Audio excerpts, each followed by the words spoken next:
Olá, meus amigos, estamos aqui com a professora Bárbara, que é psicóloga e vai conversar um pouco conosco nessa oportunidade sobre as terapias, as correntes teóricas da psicologia e a hipnose. Bárbara, boa tarde. Boa tarde, Joanildo. Aproveita a oportunidade e se apresente para as pessoas. Quem é Bárbara, né? Então, eu sou psicóloga e trabalho prioritariamente com a teoria cognitiva comportamental, né? Dou aula no curso de psicologia com as abordagens comportamentais e alguns outros temas também, né? Estudo, pesquisa também, os estudos de gênero e a neuropsicologia também. Também tenho especialização em neuropsicologia e na terapia cognitiva comportamental e da psicologia organizacional também. Ou seja, você trabalha na formação de novos psicólogos. Isso, atualmente estou trabalhando com isso e também atuo na área clínica, né? Também atendo pessoas, né? Usando, como eu disse, prioritariamente eu uso a terapia cognitiva comportamental e uso outros ferramentais que se casam muito bem com a terapia cognitiva comportamental, que é uma abordagem bem eclética, que agrega vários tipos de intervenções dentro desse campo de trabalho. Ok. Bárbara, quais são os casos mais comuns na clínica? Na clínica é muito comum os casos de ansiedade, de todos os tipos de ansiedade, né? Desde a fobia específica, né? Aquela pessoa que tem um medo específico, por exemplo, ela tem medo de elevador, ela tem medo de aranha, ela tem medo, né? Um medo específico, desde aquela que tem a ansiedade generalizada, né? Que às vezes a pessoa não nota nenhuma situação que tenha um gatilho para um comportamento ansiogênico, mas ela tem uma ansiedade. Basicamente, muitas vezes a gente pode até confundir, né, uma coisa com a outra, mas assim, é muito comum a ansiedade, a depressão também é muito comum, né, e é o que mais a gente vê na clínica. Então, você diria que a depressão e a ansiedade são os casos mais pontuais atualmente. Em média, quanto tempo uma pessoa pode levar em terapia? Vai depender da abordagem, né? Tem algumas abordagens, as psicodinâmicas, das quais fazem parte da psicanálise, a análise junguiana, elas são mais longas, né?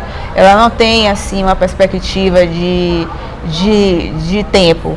Já as abordagens da terapia, as comportamentais, particularmente a terapia cognitivo comportamental, ela tem essa perspectiva de não demorar, de não ser tão longo, né? Existem as pesquisas americanas que vão falar que a TCC ela pode durar em média 20 sessões. Porém, isso apareceu a partir das pesquisas e das aplicações nos Estados Unidos. Hoje em dia já se entende que em outros contextos, na contemporaneidade, principalmente aqui no Brasil, que esse número não vai ser seguido à risca. Mas também a psicoterapia da TCC, ela tem como pressuposto de que ela tem um fim, ela tem um processo que é semi-estruturado e que ela visa o término, né, que seria a pessoa atingir aquele objetivo para o qual ela chegou na psicoterapia. Ok. A hipnose entra de algum modo nessas terapias? Ela se casa de algum modo com essas correntes teóricas? Ela se casa muito bem, né? A gente sabe que a hipnose teve como origem na psicanálise, então muitos psicanalistas também usam hoje em dia, né, a hipnose como uma técnica, mas as outras abordagens, inclusive a TCC e outras abordagens também, da Gestalt, as áreas sistêmicas também podem usar a hipnose como uma técnica, né? O Conselho Federal de Psicologia já reconhece a hipnose como uma técnica, logo qualquer profissional de psicologia pode usar essa técnica. E também tem a questão das pesquisas científicas, né? Que em vários tipos de transtorno, em vários tipos de contextos, foram feitas as pesquisas e visto que a hipnose traz melhora para a saúde do indivíduo. Ok. A gente percebe no conversar com alguns profissionais da psicologia de que em alguns casos eles parecem que não conhecem ainda a possibilidade do uso da hipnose na terapia. A partir de 2000, o Conselho já reconhece o uso da hipnose, mas a que você atribuiria, por exemplo, o fato desse um certo desconhecimento de alguns da área? Eu acho que é preconceito, né? Eu acredito que dentro da psicologia existem as abordagens, as correntes, e cada um em algum momento da sua formação precisa aderir a uma dessas abordagens. A gente sabe que tem a questão de limitações em relação a tempo e dinheiro.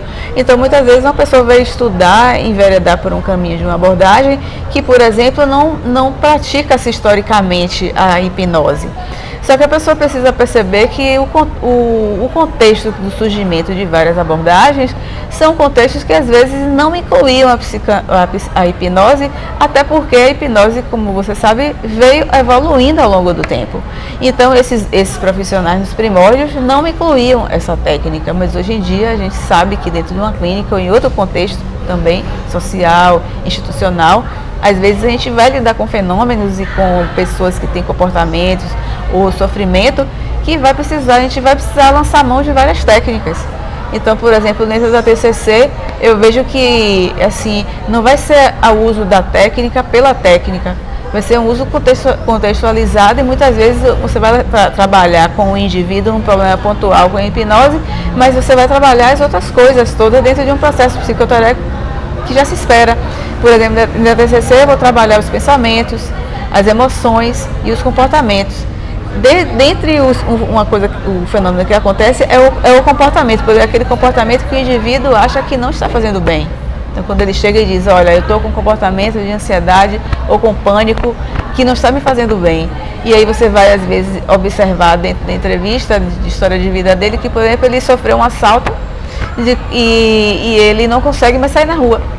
Né? Então, assim, a hipnose, por exemplo, pode ajudá-lo essa resolução ou dissolução desse trauma, mas, por exemplo, certamente vai haver a necessidade de trabalhar esses pensamentos, os pensamentos funcionais, ressignificação, e trabalhar também as emoções.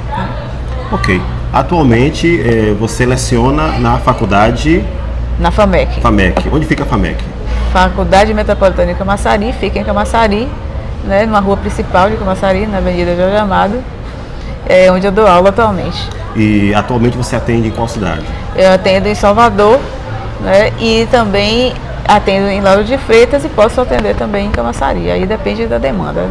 Ok, foi um prazer falar então. Conversamos com a professora Bárbara, professora e psicóloga, professora do curso de psicologia aqui da cidade de Camaçari.